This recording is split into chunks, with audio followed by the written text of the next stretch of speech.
Hello and welcome to the Urban Fairy. So this is my second go at this video because for some reason it wouldn't upload to, well, how I do it is on my phone, then I upload it to Facebook, then I download it from Facebook, and then I upload it to YouTube because I edit it. So it didn't do that. So now we're doing backwards, and it's no surprise to me what's in the bag, but it will be to you. So it's a few things I picked up thrifting and an amazing $5 bag of jewelry from Marketplace. So let's get to it.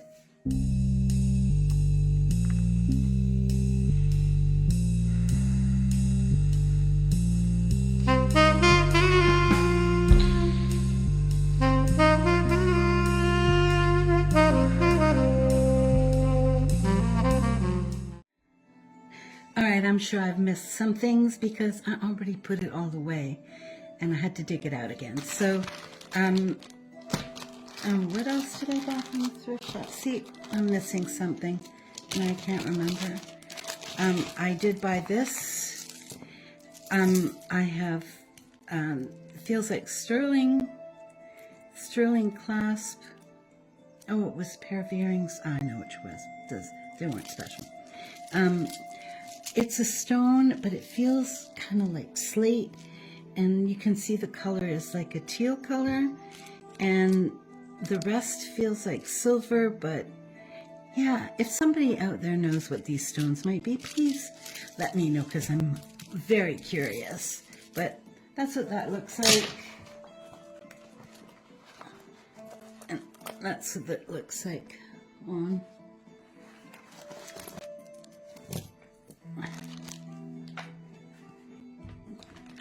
And this was one I got from Marketplace, and I loved it. It's plastic, lucite something, but fabulous colors. Feel is fantastic, and I just think it looks really great on. So that's what that looks like. And that one I thought was $5, and then when I got there she said, oh, they were all different prices, which was fine. And so it was $10. I still thought it was worth it. And then at the thrift shop, it was, same day I got that, I got this. I'm not sure what the white ones are. They look like mother of pearl or moonstones or something. The turquoise looks real. The clasp is old, it's vintage. And this was, they had $8 on it, which is pretty pricey for the thrift shop, but it was, I forget what color tag day off it was, and so it was 75%. I got that for $2. So I wasn't hard done by, was I? Oh yeah, this is the other thing I got from the same thrift shop, and they were $2, and they're just, they're plastic, but I still think they're pretty cool. I liked them. So, oh, let's see. Oh, I got a fabulous ring. I think this is pretty spectacular. I'm not sure what kind of plastic, because it doesn't feel like regular plastic. So I'm thinking, because it's transparent or translucent, that it's lucite. It's just a stretchy ring. Still, I think it's really pretty. So that was the first thing out of the $5 bag. Can I tell you that thrift shops have gotten smart, and a lot of times they have people who are jewelry resellers go in and price stuff and so on. And I found more interesting and better deals at Marketplace. So this was a pendant in that bag as well. I'm not sure who did this, but this is very well made.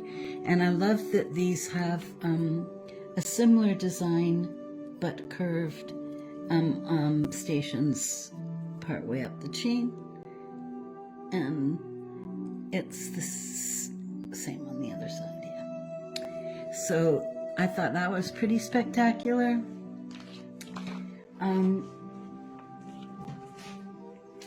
Let's just put this all up here. I literally had to go dig it all out. I try to keep stuff sorted in vintage and in, you know, more costume and more interesting and so on. And so I didn't read this. I can't read that.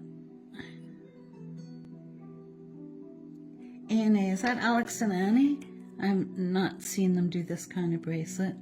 This one has been kind of worn to death, so I should have just recycled that or something, but I didn't. And then any of you out there, if you know what any of these are, please let me know. I think that would be great. This one is pretty interesting. The chain is just silver tone or gold tone. It's hard to tell in this light. Double strand, but he's really heavy, like really heavy. So I found one picture of him, and then really frustrating, it went to a place where it was like already sold, but they don't give you any information. They just say it's sold. These earrings, Charming Charlie's. Oh, I'm not sure that that was from this lot, but I am telling you that this lot is missing about 15 different items. Now, a lot of them just went into things that I would put into a thrift store that I would drop off, but other ones I just I can't remember everything that's in the bag. And so here's some very heavy reindeer earrings, good for Christmas. And sometimes, is it just me, or is it tricky to figure out if something is plastic or it's carved bone, because they look so similar. I try to, so this is what I have here, and it's the way you would expect carved bone to be. And then I know that if something is organic, it comes up with a yellowish tone. That does actually. So I'm not sure what this exactly is, but and I haven't, I have a pile that's called Investigate This, and that's where that went. Loved this just because of that glass bead there, and it's a stretchy, and it's, the beads are really nice. I like that blue is so cobalt, it's beautiful. So I guess this would go more something like that. Anyway, that was pretty cool. Remind yourself, $5. And then I got these enameled earrings. They're just green leaves. And did I think that the wires were, yeah, I think the wires are sterling. Then there's this bracelet and necklace, and so it's liquid silver, and then if you look here, those are looking like they're amber. So that was pretty cool. And there's the bracelet, and both have a very tiny barrel clasp. So yeah, I thought that was pretty cool. And the necklace has a pretty good length to it. It's not a choker or anything. But these were, I found these ones easier because these were in a let's price this. And then I found these in there, and they are vintage and Klein clip-on earrings. There's quite a bit of weight to them. They're not hollow. And so those were pretty. And this one I haven't found anything on, but I haven't been looking too hard. What a pendant is that? And it's so well made. And that's the back of it. It kind of looks like Brighton to me, but they're pretty good at marking their stuff, and I can't find a mark on this. But see how that bail is made? Really, really well done. Everything is where it should be. I think that's just pretty spectacular. And last but not least, I got kind of excited about this because I did. When I unbag things, I don't spend a lot of time looking and investigating while I'm unbagging it, because I know when I'm watching, I just want to see what it is. This is a tennis bracelet, and I looked and thought it's really well made, and then I noticed on the clasp, which is a vintage clasp. I'm not sure if you're going to be able to see that, but it's Swarovski. I can never say that right. I feel like anyway.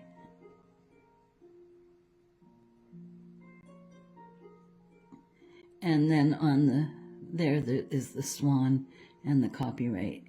And so, again, $5. What a nice find. It's beautifully made. There's the back. It's kind of articulated. Yeah, it's beautiful. Anyway, so that's it. This video was a lot shorter than the other one because I'm missing a bunch of stuff. But really, you don't want to see a lot of the stuff that I just put in to send back to the thrift store. Anyway, so, my advice is just, look around and check out your marketplace. Also, if you're a seller, that's a really good way to sell.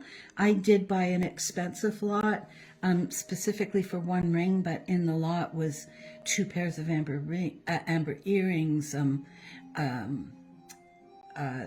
blue topaz necklace, blue topaz silver ring. There was just all kinds of stuff, and although it was pricey, it was definitely worth it. So that's really all I've got. Can I tell you that a really great seller on YouTube here is Lexx at Bad Biscuit. I don't know why, she just amuses me. She does a lot of vlogging. Right now she's bought all of the jewelry off her friend who passed away, and every day she's going through bags and bags and bags of jewelry. Today was all cats, just a whole bag of cats. And when she picked up the plastic one with the really interesting colors, I thought, oh, she's gonna keep that. Yeah, she did. So anyway, her channel is called Bad Biscuit. I put that in the comments. I always put that in the comments, and I put Tanya from My Jewelry Addiction. So if you're new to looking at jewelry videos or new to selling, these two people will treat you well and teach you a lot of stuff, and then you can buy from them too. Lexx has a Whatnot show once a week, I believe, and Tanya has an online auction on YouTube every Sunday at 7 p.m. Eastern time. So figure that out. You're smart. And that's the end of my story. But wow, eh? I think I did really well for $5. So we'll see you the next time. A little about me. So I was in my first play when my mother was 4 months pregnant with me. So that kind of established a love for theater. I created a theater company in 2006 called Flushing Productions, still going. And I'm a playwright, and I've had over 100 productions of various different plays done in various different countries. Probably the highlight was touring a play I wrote about the Easter Rising in Ireland, during the centenary of the Easter Rising. And it was terrifying and wonderful because I'm Irish, and I knew that if they didn't like that a Canadian wrote their story, or they didn't like the play, they would tell me. But it was really wonderful. So imagine this. You and your crazy friend are in your comfy clothes.